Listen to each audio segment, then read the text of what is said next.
commercial demo reel is a minute 10. That's it. A minute 10, and it's probably got 15 things on it. Okay? And you listen to how it's cut together, and you listen to what you put next to each other so that it sounds like you have more of a range than you do.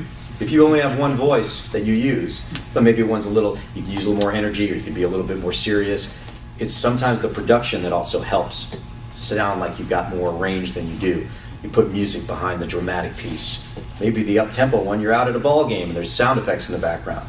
And those little tricks of the trade, when you cut them all next to each other, you're listening and you go, oh, he does that. Oh, and he can do that too. That's cool. Where if you just took all the production away and you just listened to the voice, if it was just straight voice through the whole demo reel, you go, he does one thing. That's it. Not that that's bad, but the tricks of the trade with the production help show that you have a little more range.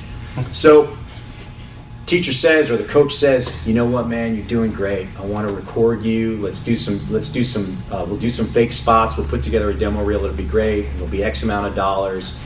If you do that in a class situation, like if this whole group right here were in my voiceover class and I said, okay, we're going to start doing demo reels. You're going to come up, you're going to read something in the class, and we're going to record you, and I'll give you some direction, I'll give you some input, we'll get some critique, and then you'll do some things. And at the end of the whole class, I'll put together all these pieces and give you back your demo reel.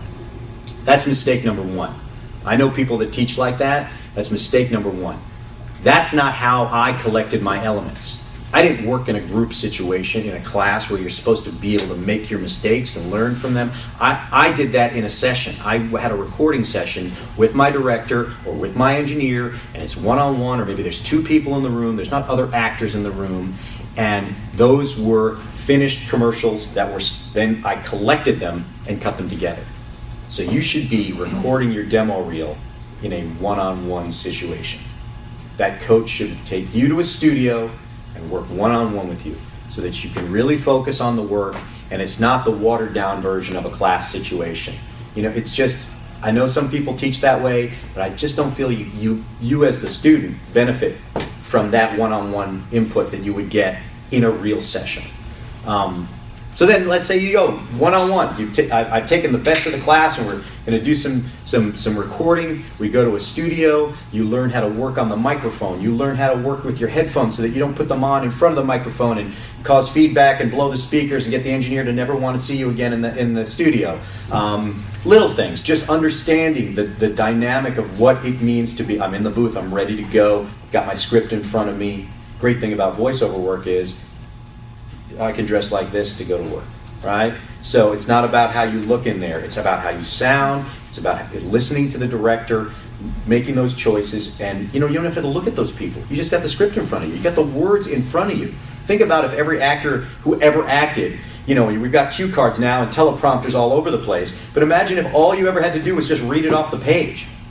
No one would make mistakes. You got it right there. So that what's great is you're working in that studio during your coaching process, during your demo reel process. You're also getting very used to being in that recording studio. The engineer might say, that's great, can you do me a favor, that last little line, I heard you hit the music stand with your pencil, can you just pick up the last little line for me? Sure, great. Can you just play me what I did so I can hear that? Great, I'll just follow it. You play it, boom, and I'll give you 3 in a row right after, just like you wanted, but this time without going by accident. Right? Things like that you just get used to what's going to happen in the real sessions. And sometimes you might even, in radio commercials a lot, you work to character. You get to actually work with another actor. And that's fun too. Like if your coach says, let's say you're a young woman that they're working with. You say, you know what, I want to get a young guy in here so that you guys can do a 2-character spot so it can show how you have great timing. Like Misty and Brock. Like Misty and Brock. Just so that you know. And that's the thing with the cartoon stuff is we rarely work together. So sometimes Misty might come in to record her lines and she does her 100 lines of the show. And then Brock comes in to read his lines and he does his 100 lines of the show. If they feel like it, they might play you what Misty said that leads into your line so you can go, oh, I see how she said that so I can respond. Sometimes she hasn't recorded that line yet, and I'm responding to her. But I'm booked to do the session. We just didn't get to her line yet. So now I have to think about how would Misty deliver the line on the script that I see and go, well, how do I answer that? like, and looking at it and going, okay, now the director is there to help too. Because the director's going to say, when I have Misty in here, I'm going to have her say it like this. This is what I'm going to do, if it's a line that really is critical, so that you know how to respond. Well, let's talk about that going to the store line. If Misty said, do you want to go to the store and get a sandwich? And my line was, you know what, I'd rather go to the store and get pizza. Well, her line's not recorded yet. I need to remember that she's saying, do you want to go to the store to get a sandwich? That's the operative noun there, right? I want something different. So I wouldn't say, I want to go to the store and get some pizza. That doesn't make sense based on the line she's going to say. So you got to really, that's where it gets tough. But if you have experience working with someone in the booth, like on a radio commercial where you're giving and taking, and you're listening to what someone's asked you, and you say it back to them, you really pay attention, then when you get presented with some of the stuff in the animation world, you can work without lines being recorded, which is kind of cool. But I'm sure you've heard situations where lines sound like they don't match up. And that's where you blame the director. Where you say, these two people don't sound like they're talking to each other at all. The way that she said that and then he said that. And that's just sloppy. That's just sloppy stuff. I worked on a show, I directed a show called Viva Pinata, and unlike like Pokemon and Yu-Gi-Oh, where we're doing adaptation, where we're just matching lip flap and whatever, Viva Pinata was a prelay show, which I brought in each actor alone, recorded all of their lines for the show, and in my session had a track for each actor, and then I assembled the audio so it sounded like people were talking to each other. None of those people were ever in the same room at the same time. So a straight line with a joke, someone yelling and the response, all of that was me putting it together first as audio and then sending that to the animation company to animate and then send back to me to do any little tweaks I needed to do. But the skill of that was knowing if I was asking you to read your line, I knew when you came in how you were going to respond. I was going to make you respond a certain way and give you that input so that I could create that joke. And when you listen to that show, most people think the whole cast was in there together, but they weren't. And that's just from years of understanding how conversation works. So you make your demo reel. You make this fantastic little teaser of what you can do. Now, if you do a little bit of character stuff, it's better to show that reading a commercial than reading something from an anime. Because if you listen to a random line of Brock and had no idea what Pokemon was, and you were a casting director or a producer who was looking to hire some voiceover actors, you would go, well, great character, but what is he talking about? Like, I have no idea what's going on here. Or Kaiba saying, I play my Blue Eyes White Dragon. Well, that's a cool voice, but what? But why couldn't I do something where I'm going like, where I'm saying something like, the new Ford Mustang is the coolest car I ever drove. Right? Why not do that? Where somebody who's not part of our world can go, this guy's cool. I like this guy's voice. That's going to be cool. And then they're like, and he can really sell that car. Right? So you got your little demo reel and you say, well, now what do I do with it? Well, that's when you go and you contact those casting people in the agencies. Maybe even a local radio station. Sometimes local radio stations and things like that have staff that fill in and do commercials and things like that. Even interning. If you're really interested in like getting into the voice business, I worked at a recording studio as the coffee guy. I got a job offer. I was teaching tennis. That's what I was doing. I was a musician and I was teaching tennis. And one of the members of the tennis club said, hey, Eric, I'm a part owner of a recording studio, and we need a new assistant there. Do you want to come and work in the recording studio? And I'm thinking, I'm a musician. This is exactly what I want to do. I want to be around, people making records. This is going to be terrific. So I go in, I interview, they hire me. It's a very small little production company in New York. And I'm waiting after the first week for when the bands start to come in. When we can start recording the bands? And my boss said to me, we don't do that. We just record voiceovers. I was like, well, what kind of business is that, voiceovers? It's just, radio, TV commercials, people that use their voices.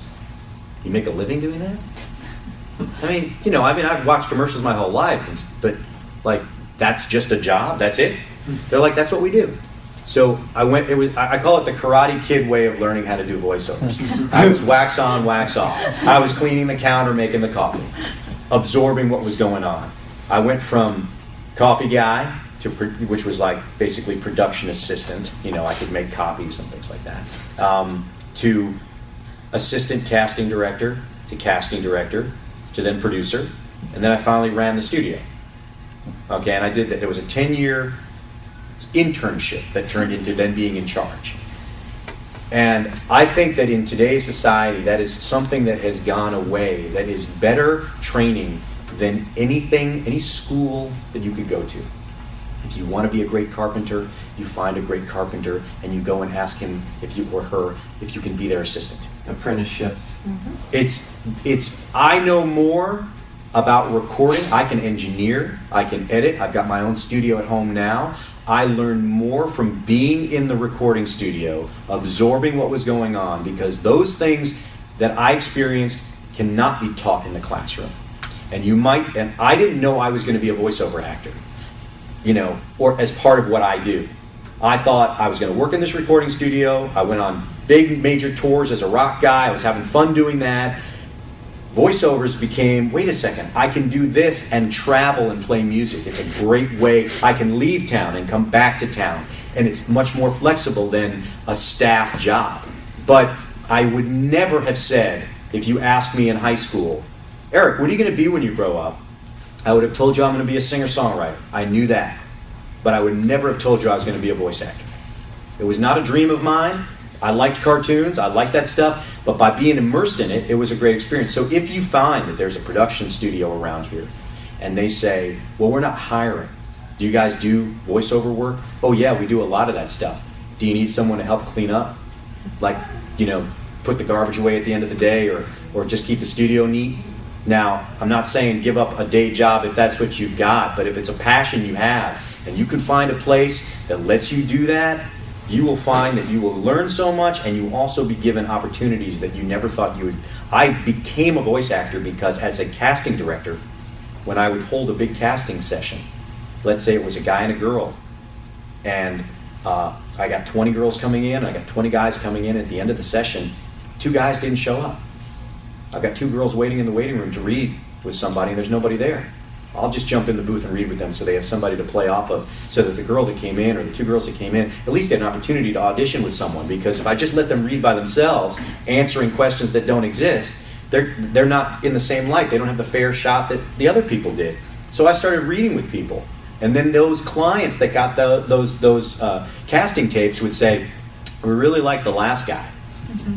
Well, that's me. I'm just reading with the group. Yeah, but you're the one that got it. You got the spot. You understood what we were talking about. We want to hire you. Oh, okay. So that's, and the only reason it got to that point is because I was part of the machine that was making the stuff. So I recommend that. So if local TV stations, local radio stations, be the big fish in the small pond. Find out who's doing things, and if you have really honed your craft to be good at what you do, and you're the young guy that's in town that can do voiceover work, or you're the new young girl that can do some great character voices, and you present yourself to these people, they're going to say, I had no idea that you were available and you're here locally. That's fantastic. So don't think you need to be the next Brock or James or something like that. You're immediately going to get cast in a major series. Start there and then establish. Then you're a pro. Then you're making a name for yourself in this area. And then as time goes on, if you see that people are auditioning for bigger roles, and you might even get yourself an agent, a voiceover agent, if you start doing more and more work. Someone who helps look for work for you, sends you out on auditions. Great, I've got a demo reel, I can leave that behind, and I know how to audition for things because I know what I do really well. Then you start to build on it. But remember, I've been doing this for over 20 years. And the only reason I'm now able to do voiceover work from Nashville is because I did it for 20 years in New York and established myself as a voiceover actor that people knew and would say, can we send this to Eric to read? I've got an agent that sends me things to read in my house that I read and then send back.